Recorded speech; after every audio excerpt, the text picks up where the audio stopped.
Dear children, welcome back to the online class of Sri Gokulam Public School.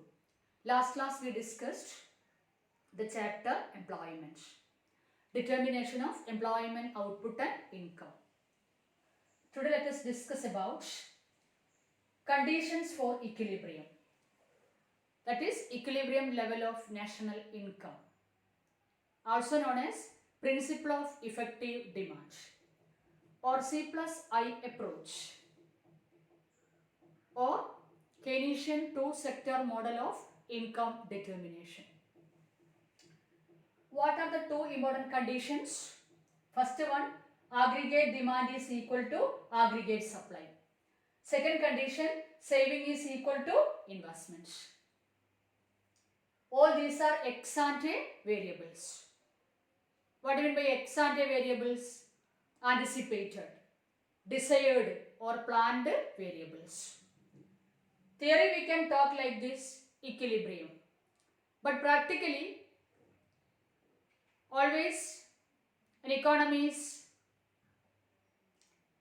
suffering from continuous ups and downs in economic and business activities due to inflationary and deflationary tendencies characterized by fluctuations in aggregate demand. So we have to talk about the imbalances or disequilibrium. Suppose aggregate demand is not equal to aggregate supply. What will happen? First possibility, demand is less than supply.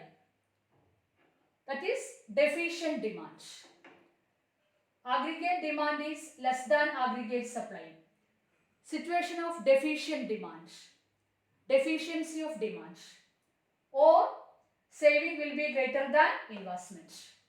First case, when the demand is less than supply, saving will be greater than investment. If it is uncontrolled, will create deflation and ultimately unemployment and depression.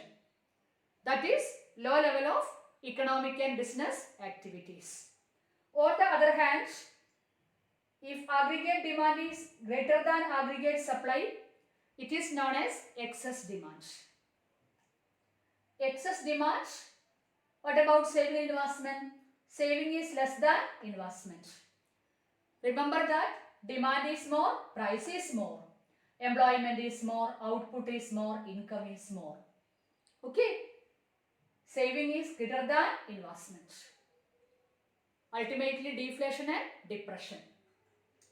Demand is demand is more, price is more, employment is more, output is more, income is more, inflation. If it is uncontrolled, will create boom.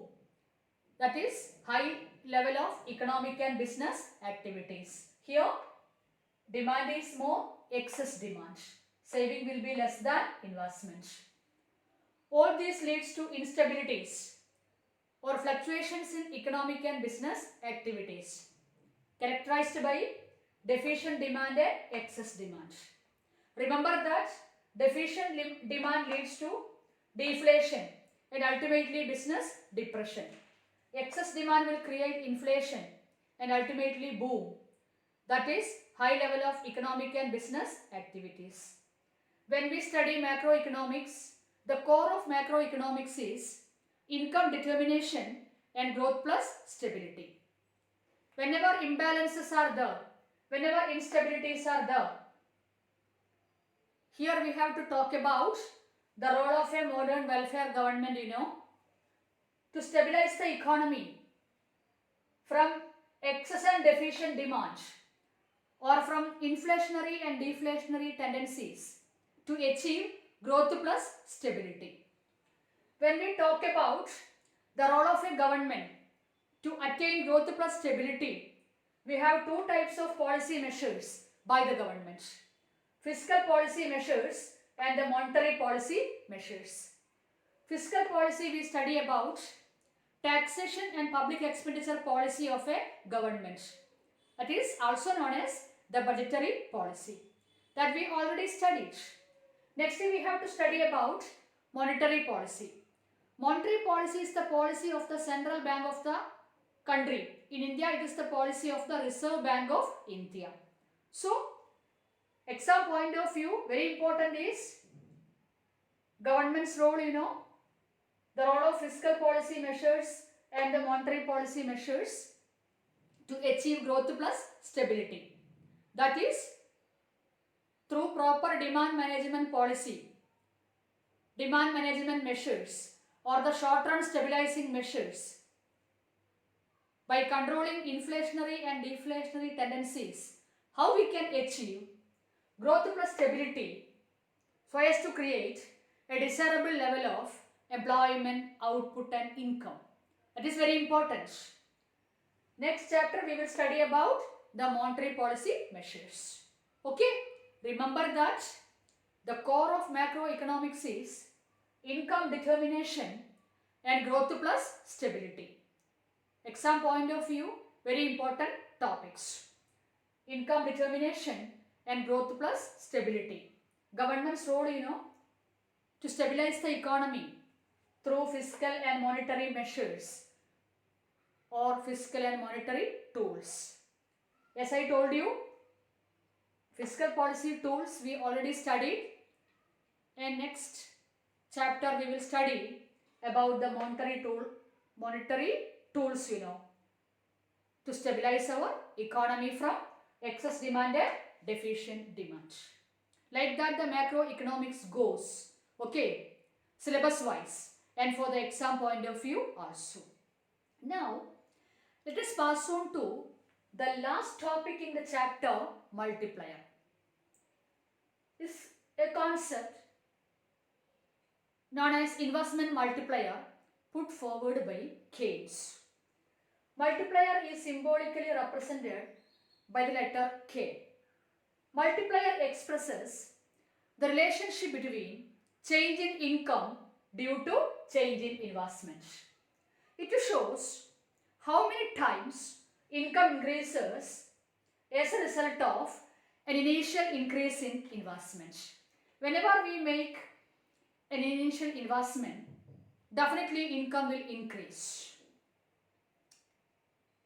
Income will increase many times more than the initial increase in investment. So, the multiplier expresses how many times income increases as a result of an initial increase in investment. This is denoted by the letter K, delta Y divided by delta I. Multiplier K is equal to delta Y divided by delta I. Delta Y stands for change in income. Delta I stands for change in investment. Suppose delta Y is equal to 16,000 crores of rupees. Delta Y is equal to 4,000 crores. K or multiplier is equal to 16,000 divided by 4,000. It is equal to 4. Multiplier is equal to 4. 4 times increase, in income on account of an initial increase in investment. Or multiplier is also equal to 1 by 1 minus MPC. K is equal to 1 by 1 minus MPC. When investment increases, income also will increase. People will start to spend increased income on consumption. Okay, how the process works, the multiplier process works. When investment increases, income also will increase. People will start to spend increased income on consumption. Depends upon the size of the MPC or the marginal propensity to consume. So, that is why we write K is equal to 1 by 1 minus MPC. The size of the multiplier depends upon the size of the MPC. Multiplier and the MPC have direct relationship. Higher the MPC, higher will be the value of the multiplier. Lower the MPC, lower will be the value of the multiplier. Okay. So, K is equal to delta Y by delta I. Size of the multiplier depends upon the size of the MPC. That is, investment increases, income also will increase. people started to spend increased income on consumption depends upon the size of the MPC. That is why we write K is equal to 1 divided by 1 minus MPC. Size of the multiplier depends upon the size of the MPC. Multiplier and MPC have direct relationship. Higher the MPC, higher will be the value of the multiplier. Lower the MPC, lower will be the value of the multiplier. As you know, 1 minus MPC is equal to MPS. So, K is equal to 1 by MPS. So, K is equal to delta Y by delta I, or K is equal to 1 by 1 minus MPC, or K is equal to 1 by MPS. Multiplier and MPC have direct relationship. On the other hand, multiplier and MPS have inverse relationship. Higher the MPS, lower will be the value of the multiplier. Lower the MPS, higher will be the value of the multiplier. If you know the values of delta Y or delta I, or if you know the values of MPC and MPS, we can calculate the value of the multiplier. Okay? Okay? So, remember that macroeconomics focus on, the income determination and growth plus stability. Okay? Thank you.